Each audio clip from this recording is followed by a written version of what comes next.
جی ہاں، ایران کا امریکہ پر نیا وار۔ ایران کی جانب سے آبنائے ہرمز بند کرنے کے بعد صدر ٹرمپ کی نیندیں اڑی ہوئی ہیں، جبکہ عالمی مالیاتی نظام پیٹرو ڈالر کا مستقبل بھی خطرے میں پڑ چکا ہے۔ سوال یہ ہے، پیٹرو ڈالر کا مستقبل کیا ہوگا؟ ایران کی جانب سے آبنائے ہرمز کے بند ہونے پر ٹرمپ انتظامیہ کی نیندیں اڑی ہوئی ہیں، جبکہ پیٹرو ڈالر کا مستقبل بھی خطرے میں پڑ گیا ہے۔ سوال اہم ہے کہ پیٹرو ڈالر کا مستقبل کیا ہوگا۔ اس وقت تہران اس بات پر غور کر رہا ہے کہ کچھ بحری جہازوں کو آبنائے ہرمز سے گزرنے کی اجازت دی جائے، مگر ایک شرط کے ساتھ کہ تمام کارگو کی ادائیگیاں، جن میں تیل بھی شامل ہے، امریکی ڈالرز کے بجائے چینی یوان میں کی جائیں۔ اس طرح کا اقدام تیل برآمد کرنے والے ممالک کی جانب سے کئی دہائیوں سے استعمال ہونے والے پیٹرو ڈالر کے نظام کو تباہ کر سکتا ہے۔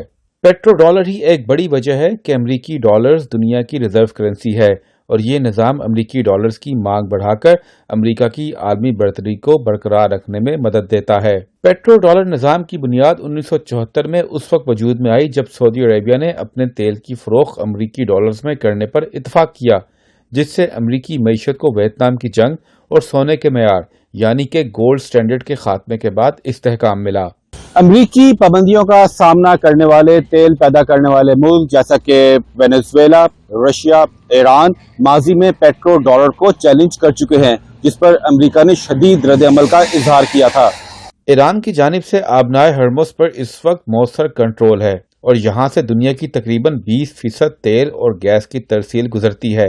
عالمی توانائی منڈیوں میں آبنائے ہرمز اس وقت تاریخ کی سب سے بڑی رکاوٹ بن چکی ہے۔ ماہرین کے مطابق اگر تہران اس منصوبے کو آگے بڑھاتا ہے تو یہ دنیا کے اہم ترین توانائی راستوں میں سے ایک کو صرف فوجی ہی نہیں بلکہ مالیاتی ہتھیار کے طور پر بھی استعمال کر سکتا ہے۔ اس کے نتیجے میں دنیا بھر میں توانائی کی قیمتیں تیزی سے بڑھ رہی ہیں، اور کھاد، جیٹ فیول اور پالیمر جیسے مصنوعات بھی مہنگی ہو رہی ہیں۔ اب ایک نیا سوال پیدا ہو رہا ہے کہ کیا دنیا پیٹرو یوان کی طرف بڑھے گی؟ کئی برسوں سے ڈی ڈالرائزیشن یعنی ڈالرز پر انحصار کم کرنے کی بحث جاری ہے۔ اگر ایران آبنائے ہرمز پر سخت کنٹرول برقرار رکھتا ہے تو ممکن ہے کہ بعض ملک چین کی کرنسی یوان میں تیل کی تجارت پر غور کریں، کیونکہ چین ایران کے اہم اتحادیوں میں شامل ہے۔